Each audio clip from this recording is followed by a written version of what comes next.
박영선 의원 저희가 연결해 보려고 합니다. BBK 가짜 편지 사건을 다시 대정부 질의에서 수면 위로 끌어올리신 분이죠. 의원님 연결됐습니다. 안녕하십니까? 네, 안녕하세요. BBK. 감회가 새롭겠습니다. 의원님. 네. 예, 2007년 당시에도 사실은 BBK 최정방 공격수 중에 한 분이셨죠. 네. 자, 그런데 이제 그 대정부 질의에서 문자를 공개하셨어요. 예. 네.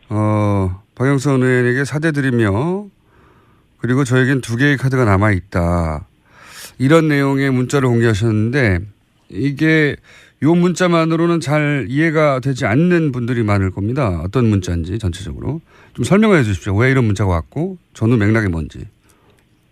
그 2007년 이제 10년 전 일인데요. 그 당시에 이 박근혜 전 대통령 측근들이 이명박 후보가 주가 조작을 해가지고 5,200여 명의 피해자가 났고 또 600억 원의 피해를 발생시켜서 이 수백억 원을 횡령한 이 BBK의 실소유자가 바로 이명박 후보다라고 주장을 했었죠.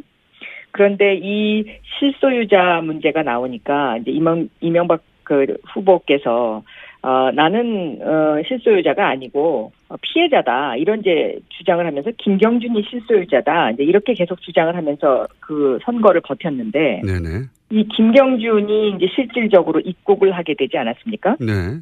미국에서 입국을 하니까 이명박 후보의 지지율에 이상이 생겼어요. 네네. 그러니까 그 당시에 한나라당이 이 민주당이 이명박 후보에게 타격을 주기 위해서 김경준 씨를 국내로 데리고 왔다라는 기획 입국서를 주장을 하게 됐고 그 주장을 뒷받침한 것이 바로 BBK 가짜 편지였습니다. 맞습니다. 그런데 이 가짜 편지를 흔든 사람은 바로 당시에 그 홍준표 클린정치위원장이었거든요. 그런데 이 홍준표 클린위원장이 이 가짜 편지를 흔들면서 민주당과 김경준의 발언이 거짓이고 오히려 이것이 문제가 있다. 뭐 이런 식으로 이제 이걸 뒤집어 씌우려고 하는 하나의 일종의 그 선거에 당선될 목적으로 어떤 사건을 조작한 이 조작 사건이었습니다. 맞습니다. 네. 그런데 3년 3개월 후에 이 편지의 실제 작성자가 나타나서 기자회견을 하면서 이 편지는 이명박 전 대통령 가족과 측근의 부탁으로 날조됐다. 이렇게 이제 기자회견을 하면서 그 후에 저한테 죄송하다는 문자를 보냈고요.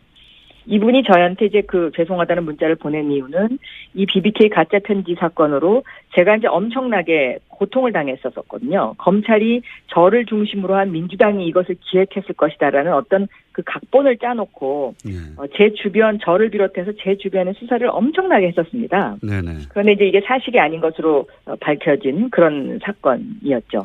네. 그때 이제 가짜 편지는 사실 좀 약하고 증거 조작을 한 것이죠, 완전히. 예. 그렇습니다. 네. 있지도 않은 민주당이 어떤 조작을 했다고 그 조작을 했다고 주장을 하면서 검찰은 정봉주 전 의원을 갖다가 또 기소를 하고 또 정봉주 전 의원이 이 BBK 사건으로 인해서 실형을 살게 되고 이런 이제 억울한 일들이 지금 계속 벌어지게 된 거죠. 그렇죠. 뭐 선거권도 10년간 박탈되는 상태고 전봉주 맞습니다. 네. 그런데 그 당시 한나라당에서 흔들었던 편지는 가짜라고 편지를 작성한 당사자가 당시에 폭로했지 않습니까? 신명 씨라고. 네.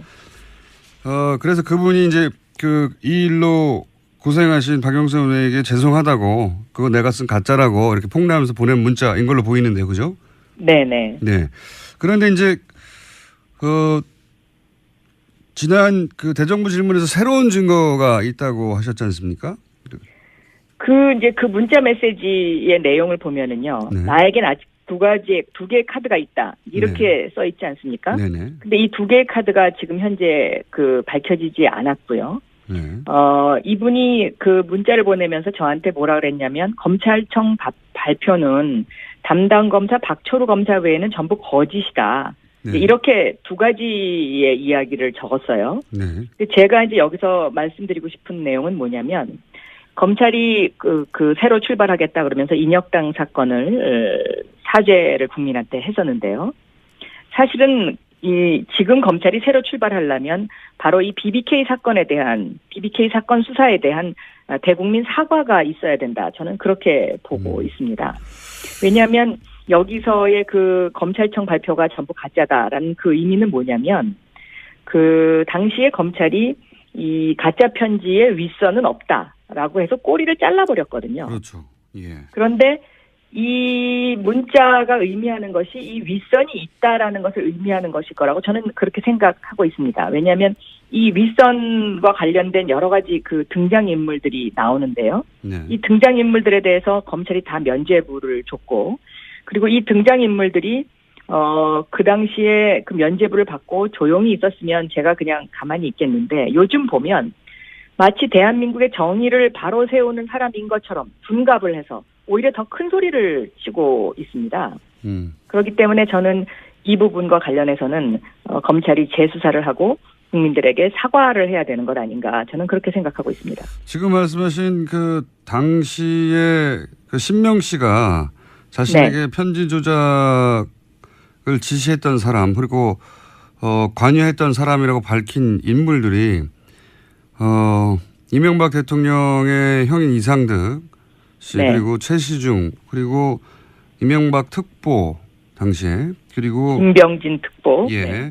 그다음에 동서인, 이명박 대통령의 동서인 신기혁 씨, 이런 분들을 이름이 직접 거론됐었어요, 그때 당시에. 네네. 근데 이제 검찰에서는 또 이분이 또 이런 이야기도 했어요.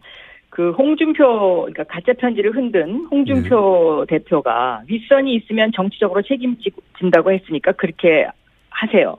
라는 이런 이야기도 했거든요. 네네. 그러니까 이 부분과 관련해서는 검찰의 수사가 그 당시에 매우 불투명하다.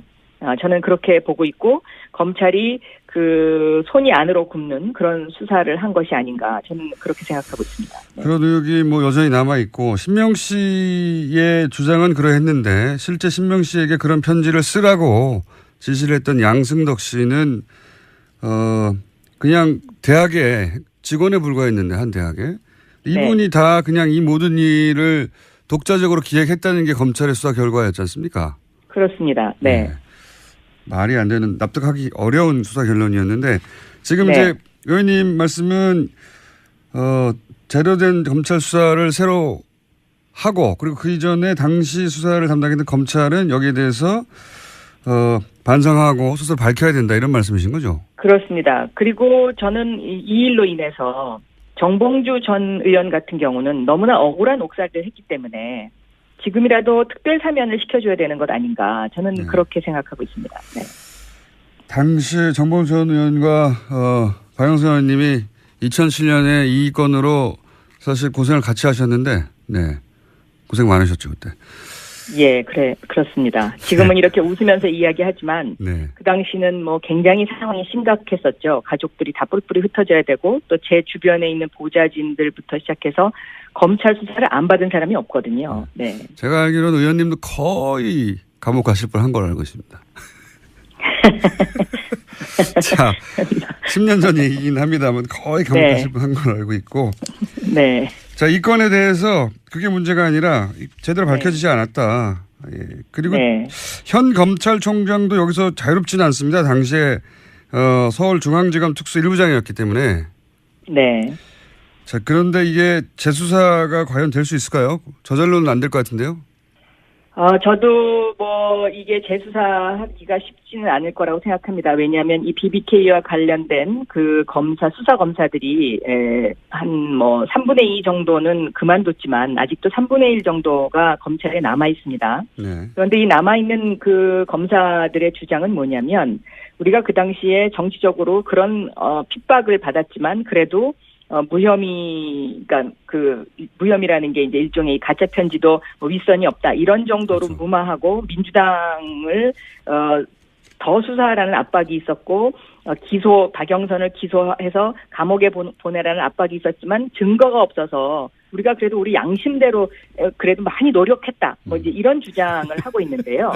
예. 저는 그런 주장을 사석에서 할 게 아니고 국민 앞에 우리가 그 당시에 이러이러한 그 힘든 상황이었고, 그래서 우리는 이러이런 잘못을 했다. 그리고 사실 그 당시에 진실은 이러이러이러한 것이었다라는 것을 국민들에게 밝혀야 정의로운 대한민국으로 가는 어떤 하나의 초석을 만들 수 있지 않을까. 그리고 다시는 검찰이 이런 어떤 정치권에 휘둘리는 검찰이 안 되기 위해서라도 저는 이런 부분은 한 번 정도는 정리하고 넘어가는 것이 맞다라고 저는 생각하고 알겠습니다. 있습니다. 사석에서는 그런 이야기를 하는군요. 당시에 검찰 출신들이.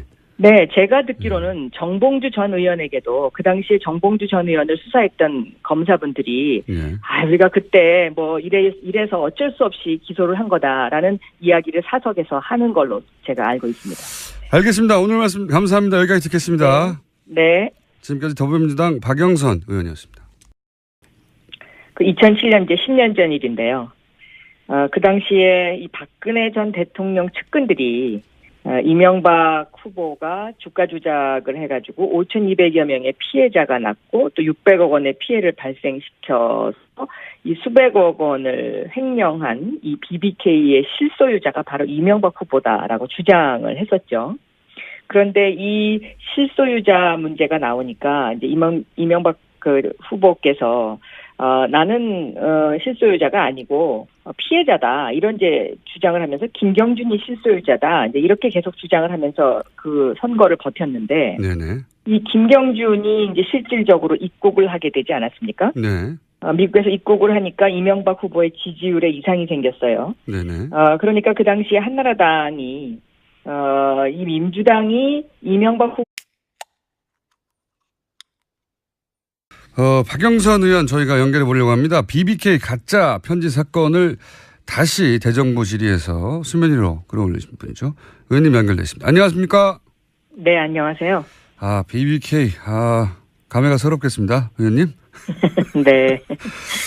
예, 2007년 당시에도 사실은 BBK 최정방 공격수 중에 한 분이셨죠. 네. 자, 그런데 이제 그 대정부 질의에서 문자를 공개하셨어요. 예. 네. 박영선 의원에게 사죄드리며 그리고 저에겐 2개의 카드가 남아있다. 이런 내용의 문자를 공개하셨는데 이게 요 문자만으로는 잘 이해가 되지 않는 분들이 많을 겁니다. 어떤 문자인지 전체적으로. 좀 설명해 주십시오. 왜 이런 문자가 왔고 전후 맥락이 뭔지. 인해서 실형을 살게 되고 네. 이런 이제 억울한 일들이 지금 계속 벌어지게 된 거죠. 그렇죠. 뭐 선거권도 10년간 박탈되는 상태고 전봉주 맞습니다. 네. 그런데 그 당시 한나라당에서 흔들었던 편지는 가짜라고 편지를 작성한 당사자가 당시에 폭로했지 않습니까? 신명 씨라고. 네. 그래서 그분이 이제 이 일로 고생하신 박영선 의원에게 죄송하다고 그거 내가 쓴 가짜라고 이렇게 폭로하면서 보낸 문자인 걸로 보이는데 그죠? 네네. 네. 그런데 이제 지난 그 대정부 질문에서 새로운 증거가 있다고 하셨지 않습니까? 이제 그 문자 메시지의 내용을 보면은요. 네. 나에겐 아직 두 개의 카드가 있다. 이렇게 써 있지 않습니까? 네네. 근데 이 2개의 카드가 지금 현재 밝혀지지 않았고요. 네.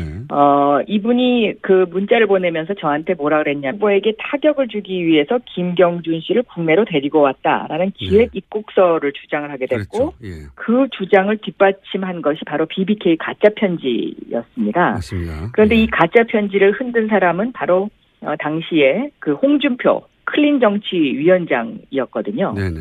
근데 이 홍준표 클린위원장이 이 가짜 편지를 흔들면서 민주당과 김경준의 발언이 거짓이고 오히려 이것이 문제가 있다. 뭐 이런 식으로 이제 이걸 뒤집어 씌우려고 하는 하나의 일종의 그 선거에 당선될 목적으로 어떤 사건을 조작한 이 조작 사건이었습니다. 있죠. 맞습니다. 네. 그런데 3년 3개월 후에 이 편지의 실제 작성자가 나타나서 기자회견을 하면서 네. 이 편지는 이명박 전 대통령 가족과 측근의 부탁으로 날조됐다. 이렇게 이제 기자회견을 하면서 그 후에 저한테 죄송하다는 문자를 보냈고요. 이분이 저한테 이제 그 죄송하다는 문자를 보낸 이유는 이 BBK 가짜 편지 사건으로 제가 이제 엄청나게 고통을 당했었거든요. 검찰이 저를 중심으로 한 민주당이 이것을 기획했을 것이다라는 어떤 그 각본을 짜놓고 제 주변 저를 비롯해서 제 주변의 수사를 엄청나게 했었습니다. 네네. 그런데 이제 이게 사실이 아닌 것으로 밝혀진 그런 사건이었죠. 네. 그때 이제 가짜 편지는 사실 좀 약하고 증거 조작을 한 것이죠, 완전히. 예. 그렇습니다. 네. 네. 있지도 않은 민주당이 어떤 조작을 했다고. 그 조작을 했다고 주장을 하면서 검찰은 정봉주 전 의원을 갖다가 또 기소를 하고 또 정봉주 전 의원이 이 BBK 사건으로